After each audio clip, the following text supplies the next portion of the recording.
We have never talked about her as a mother before. This is the first time. I think about her almost every day. She and I loved each other very much. I'm thankful that love is still there. People all over the world love Prince William, who is now the beloved Prince of Wales and Duke of Cambridge. His kindness and charisma have won them over. His story of how he has grown as a person through the ups and downs of his life is very interesting. People have always been interested in William from when he was a young prince to now when he is a loving husband and father. Suddenly, though, Prince William has told the world about a terrible tragedy in the royal family that changes everything. What shocking truth could this be? Who could it be about? Watch this video with us as we find out more. But before we go any further, let's take a good look at Prince William's early life. Prince William was born in London on June 21st, 1982, at St. Mary's Hospital. He was born on June 28, 2018, and his name is William Arthur Philip Lewis. He is the first child of Charles, who was Prince of Wales at the time, and Princess Diana, who was Queen Elizabeth II's granddaughter. His great-grandmother turned 82 years old on August 4th, the same day that Archbishop Robert Runcie baptized him in the music room of Buckingham Palace. Since Prince John was born in 1905, William was the first child of a Prince and Princess of Wales. He went to Australia and New Zealand with his parents when he was only 9 months old. It was his first trip outside of Britain, and it was also the first time a royal baby went on a tour. Prince Harry is his brother. He was born in 1984, and the two of them grew up at Kensington Palace and Highgrove House. William was known as Wills by his friends. Harry called him Willie and Diana called him Wombat. She took her boys to places like Disney World, McDonald's, and shelters for the homeless to give them a more normal life. Robert Lacey, who wrote William's biography, said that he was a lively child who became more thoughtful after going to boarding school. Diana is said to have called William her little wise old man and began to depend on him for help when he was in his early teens. The first time William was seen by the public was when he went with his parents to Llandaff for St. David's Day in 1991. In the same year, he and Harry took a business trip to Canada with their parents. In 1998, they went again with Charles. Diana died in a terrible car accident in 1996, and William's parents got a divorce. William, Harry, and their dad were at Balmoral Castle at the time. The next morning, Charles told William and Harry that their mother had died. William and Harry walked behind the parade from Kensington Palace to Westminster Abbey during the funeral. Their father, grandfather, and uncle, Charles Spencer, were with them. William later said that he was shocked for a long time after his mother died. He and Harry split most of their mother's £12.9 million estate when they turned 30 in 2014, which were now worth £10 million each. In 2014, they got their mother's wedding dress, as well as many other personal things, such as paintings, clothes, jewelry, diamond tiaras, letters, and more. They were also given Elton John and Bernie Taupin's original music and lyrics for Candle in the Wind. In honor of Diana, Elton John played the song at her wake. As a child, what was it like for William to be the heir to the throne? What is this shocking family tragedy that everyone is talking about? Check back to find out. How Prince William was raised as the prince. Because Prince William is the likely heir to the throne, his training was carefully planned to get him ready for his life as a king or queen. From the beginning of his life, he had to do things for the community. While his ancestors did not travel, William did with his parents, Prince Charles and Princess Diana, from a very young age on official trips and events. The fact that he went to New Zealand with them before he turned 1 shows that the British Queen has responsibilities all over the world.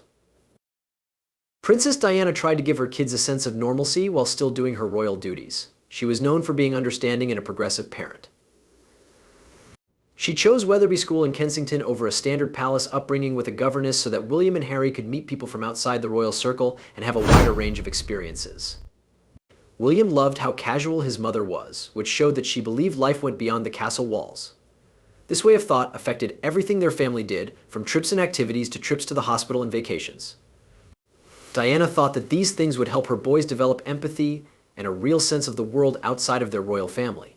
The more William and Harry grew, the more royal duties they took on. Under Diana's loving guidance, they managed to study and grow as people while also taking part in public and charitable events. Every well-planned part of their training showed how determined she was to keep them safe from the intense scrutiny of the public eye, while also preparing them for their future roles as important members of the monarchy. William was made a Counselor of State when he was 21 years old. He took on this job when the Queen went to the Commonwealth Heads of Government meeting that same year. During a trip to New Zealand in July 2005, he did his first public tasks by himself, where he took part in events honoring World War II. Author Tina Brown says that William had shown interest in becoming Governor General of Australia, just like his father had. In 2009, the Queen gave William and Harry a private room and hired David Manning to be their advisor. In January 2010, William's first public tour took him to Auckland and Wellington with Manning. There was a Maori chief there to meet William as he opened the new Supreme Court of New Zealand building. A lot of people came to the walk, and they were very nice, just like when his mother visited in 1983. In March 2011, not long after the earthquake, William went to Christchurch, New Zealand, and spoke at a memorial service in Hagley Park for his grandma. He also went to Australia to help people who had been hurt by the storms in Queensland and Victoria. William has a scar that will never go away, even though he had a lot of love when he was young. In what ways did this fear shape the young prince? Watch out for the scar from childhood. There is a scar on Prince William's forehead above his eyebrow that tells a story that is both strange and about his youth. William played golf on a putting green when he was 8 years old in 1991. Most kids did it as a normal thing to do, but it would have a big impact on William. William told the story of how the event, which reminded people of Harry Potter, happened in an interview with CBBC Newsround. He said that the scar was caused by a golf club, telling the Daily Mail, "Yeah, we were on a putting green and the next thing you know, there was a 7-iron that came out of nowhere and hit me in the head." AP News reports that the hit caused a skull fracture that needed surgery right away. Reports made it clear that the event was completely unintentional, no matter how bad it was. William's school put out a statement reassuring everyone that he was well liked by his peers and stressing that no bad intentions were intended. Prince Charles and Princess Diana, William's parents, were by his side while he was healing, comforting and supporting him during this difficult time. Unfortunately, they lost touch with each other after Princess Diana's untimely and permanent death. What did William do after his mother died? Let's find out. How Prince William felt when his mother died. Princess Diana died in a car accident on August 31, 1997. Her boys, Prince William and Prince Harry, did not talk about their mother's sad death in public, or make a public statement about their loss. But in the past few years, the boys have started to talk about their mother in public. In 2017, the HBO documentary Diana, Our Mother, Her Life and Legacy showed how Diana's boys talked about what it was like to lose their mother at such a young age. William, who was 15, and Harry, who was 12, last talked to their mother on the phone when they were young. Since Diana broke up with Prince Charles, this began to happen every night. Harry, our mother, said in Diana, "I can't really remember what I said, but all I can really remember is possibly regretting for the rest of my life how short the phone conversation was, and I would have said things to my mother if I had known that would be the last time we spoke." When Diana's family heard the news of her death, William and Harry were very sad. It's unlike anything else in the world. There isn't, though. It seems like an earthquake came through your life and shook everything, even the house. It took me a while to really understand that you have two different minds. A few days later, on September 6th, Diana was buried in front of an estimated 2.5 billion people around the world. Young William and Harry stood calmly behind her cortege.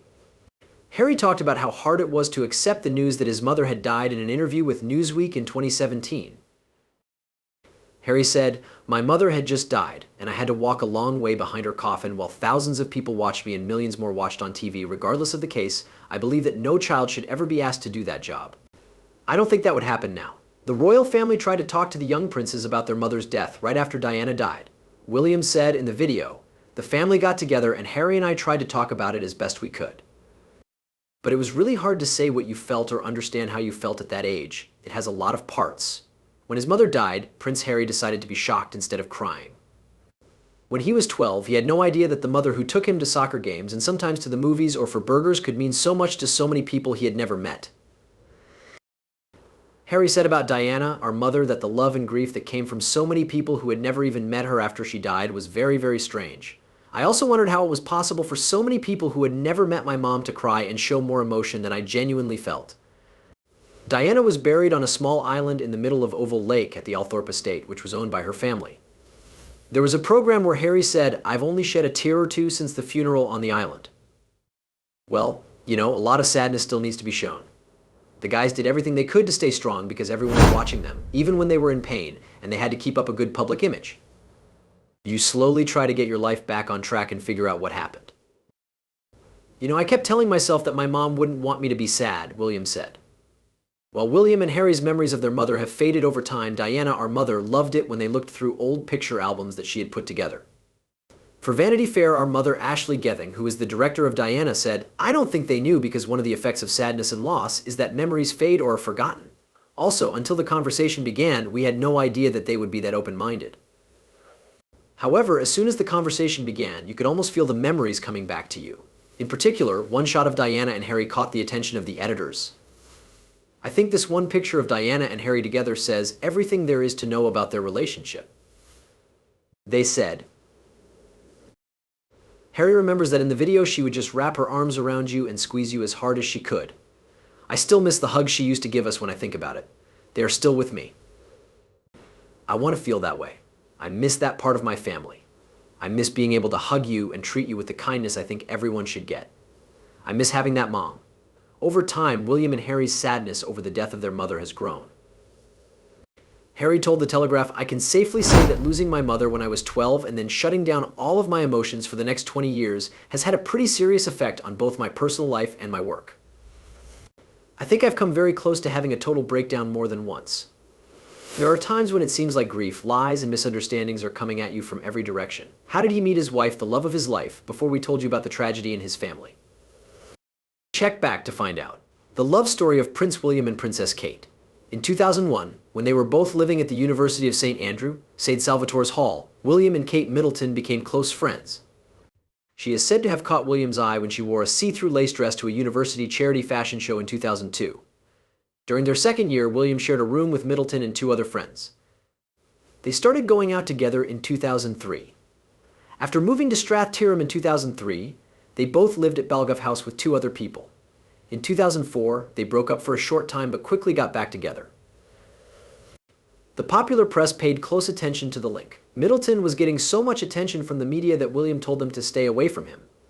In December 2006, Middleton and her family went to the military school's graduation parade at Sandhurst. It was said that William and Middleton broke up in April, which was 3 months later. She went to the Diana show with her family. That night, there were rumors that they were back together. She was at Windsor Castle in June 2008 for the Order of the Garter procession, where William was given the title of Royal Knight of the Garter. In June 2010, they moved to a house on the Bodorgan estate in Anglesey, Wales, where they stayed until 2014. In October 2010, they got engaged in a remote alpine lodge above Mount Kenya. They were on a 10-day trip to the Lua Wildlife Conservancy to celebrate William's successful completion of the ARAF helicopter search and rescue training. On November 16th, Clarence House told everyone that they were getting married. William gave his fiancée the engagement ring that his mother had given him. The wedding took place in Westminster Abbey on April 29th, 2011. Around the world, about 300 million people watched the wedding live, but only 26 million people in Britain did so. Apartment 1A at Kensington Palace was fixed up for €4.5 million in 2013. Until then, Nottingham Cottage was William and Kate's official home in the city. The Queen gave the couple the country home Anwer Hall on the Sandringham estate as a gift. They lived there from 2015 to 2017. They lived in Kensington Palace until 2022. After that, they moved to Windsor's Adelaide Cottage. Kate's first pregnancy was made public in December 2012. She was taken to the Lindo wing of St. Mary's Hospital in London on July 22, 2013. This is the same hospital where Prince William was born. That night, she gave birth to Prince George. Kate was told she was going to have her second child in September 2014. On May 2, 2015, the same day she was taken to the hospital, she gave birth to Princess Charlotte. It was announced in September 2017 that Kate was going to have her third child. Prince Louis was born on April 23, 2018. William and Kate have had two English Cocker Spaniels named Orla and Lupo. Now tell me about the shocking tragedy Prince William told us about and how it has affected the royal family. Keep an eye out for more information. The terrible news about the royal family Princess Kate is sick. People all over the world look up to Kate Middleton, the Princess of Wales. She is known for her grace, beauty, and strong dedication to her royal tasks. Even though she always seems calm in public and always gives to charity, she has been dealing with a private problem that no one has seen. There have been rumors lately that the Duchess may be having a major health problem. This has made people in the royal family and the public worried. Kate didn't show up to important events and was said to look tired and sick at recent public performances, which were both signs that something was wrong with her health. There was more and more talk about her until sources said she had been diagnosed with cancer, which made her position very serious. Everyone has always seen Kate as a strong and tough person because she handles the stresses of royal life so well. But this new task was different from anything she had ever done before. It was a personal battle that required a level of bravery and determination she hadn't needed before. Kate was very shocked when she was told she had cancer. So were her family and the millions of people who admire her. Kate felt bad as a mother when she heard she was sick, and her first thoughts were about how it might affect her kids. Kate slowly stopped doing as many royal tasks as she used to. This gave her the time and space she needed to think about getting better. During this time, the royal family rallied around her and never stopped supporting her. Prince William, her husband, became her rock because he took care of Kate and their kids while also doing his royal duties. Kate's battle with cancer was very human, even though she is a part of the royal family. It was full of pain, uncertainty, and times when she felt weak. She had a hard time keeping her children, Prince George, Princess Charlotte, and Prince Louis, from fully understanding how sick she was. Kate and William chose to use easy language to explain her illness so that they would understand without being too confused. The family's bond was strengthened by this hard time. William stepped up to give their kids comfort and security while also helping Kate. As it got harder to keep Kate's illness a secret, people inside the palace told the media about it in a sneaky way. The British people, who have always been close to the Duchess, showed their love and support. People from all over the UK and the world sent Kate letters, cards, and gifts to show they were thinking of her during this hard time. The months of chemotherapy and the mental and physical toll of cancer treatment made Kate Middleton stronger. She was now ready to return to the public eye. Her journey had been hard, but she handled it with the grace and respect that are typical of her. After chemotherapy, the Princess of Wales went back to her royal tasks, which made her look like a symbol of strength. Kate slowly got stronger after her treatments finished, but her recovery was still uncertain. She still felt like she had a new role in life. The doctors gave her good news. However, the fight was not yet over, but she had reacted well to treatment and could now start to take care of her duties again. What an important moment this was for Kate and her family, who had been with her the whole way. Kate took extra care when she went back to her royal tasks because she knew her body was still healing. She slowly got back into her busy routine of royal duties, public events, and charity work. But making this choice wasn't just about doing her job, it was also about taking back control of her life and her place in the royal family. She wanted to show herself and everyone else hope, strength, and drive. When she went out in public for the first time since ending chemotherapy, she was flooded with support. People in Britain and around the world who had been following her story closely were happy to see her again. It's not just Princess Kate who is known for her charitable work, though. Prince William has also made a career out of helping others. Keep an eye out as we talk about Prince William's amazing charitable work. William learned about the HIV and AIDS problem for the first time in the mid-1990s when he went to shelters and clinics with his mother and brother. In January 2005, he and Harry volunteered at a British Red Cross center to help pack emergency goods for countries that had been hit by the tsunami on Christmas Day 2004. In December of that year, William worked with Mountain Rescue England and Wales Meru for 2 weeks in North Wales. In May 2007, he was made a patron of Meru and head of the Royal Marsden Hospital, a job that his mother had held before him. William and Harry put together the Concert for Diana in July 2007 to honor their mother's memory and raise money for charities and causes she backed as well as their own. To raise money for Senegal, UNICEF, and the Nelson Mandela Children's Fund, the brothers rode their motorcycles across South Africa for 1,000 miles. As of 2012, William was a patron of 100 Women in Hedge Funds charity work. He became a patron in 2010. He took over as head of the British Academy of Film and Television Arts BAFTA from Lord Attenborough that same year. Through their foundation, Prince William and Prince Harry, William and Kate set up a gift fund that people can use to give to organizations that help the military, children, the elderly, the arts, sports, and the environment.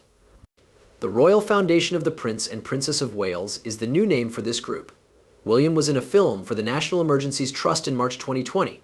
It was time to start a campaign to raise money for charities during the pandemic. In just 1 week, the appeal raised 11 million euros. In total, it raised 90 million euros, which were then given to frontline charities and local community groups through the UK community foundations. Soon after, in April 2020, he was made the official backer of the group. In the same month, William showed up out of the blue on the Big Night In, a charity telethon held during the pandemic. He did a sketch with Stephen Fry, who played Lord Melchett from Blackadder. William and Kate became joint patrons of NHS groups in December 2020. In February 2021, William went to a King's Lynn vaccination spot and urged people to get vaccinated, fighting against the misinformation that drove vaccine hesitancy. He got his first COVID-19 shot at the Science Museum in London in May 2021. In September 2021, it was said that William had helped get an Afghan soldier and his family out of Kabul airport before the Taliban took over. Over 10 of William's relatives also made it out safely. During the March 2022 Russian invasion of Ukraine, William and Kate gave money to help survivors. In February of the next year, they gave to the Disasters Emergency Committee DC to help people who were hurt by the 2023 earthquake in Turkey and Syria. William joined the effort to build the Fleming Center in July 2023 as a donor. The center's goal is to fight antimicrobial resistance. William and Kate gave money to help people who were hurt by Hurricane Beryl in July 2024. In 2016, the Royal Foundation started a number of mental health programs.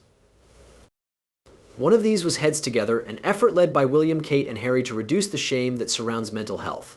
Launched in September 2018, Mental Health at Work aims to improve mental health in the workplace in the UK.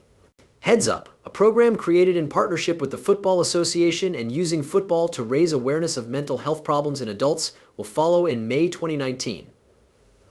Later that month, William, Kate, Harry, Meghan, and other family members launched Shout, the UK's first text-based 24-hour service for people with mental health problems. While COVID-19 was locked down, William offered to help people by texting the helpline.